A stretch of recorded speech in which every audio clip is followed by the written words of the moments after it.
আমরা ইরান যুদ্ধে জড়িয়ে গেলাম। সারা দেশে, সমগ্র পৃথিবীতে আমাদের থেকে অনেক প্রভাবশালী দেশ এই জ্বালানি সংকটে ভুগতেছে। তেল সংকট একটা দেশের সর্বদিকেই সমস্যা তৈরি করে, সংকট তৈরি করে। আমরা সেই সংকটের মধ্যে পড়ে গেছি। দেশের বিদ্যুতের সংকট তৈরি হয়েছে, দেশের জ্বালানি সংকট তৈরি হয়েছে, দেশের সার্বিক প্রোডাকশনের সংকট হয়েছে।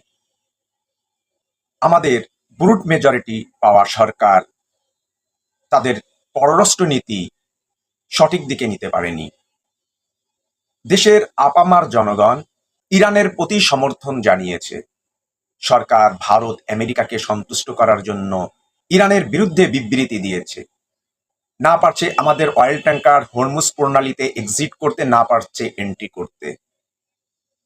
তেলের সংকট এক ভয়াবহ সংকট তৈরি করেছে।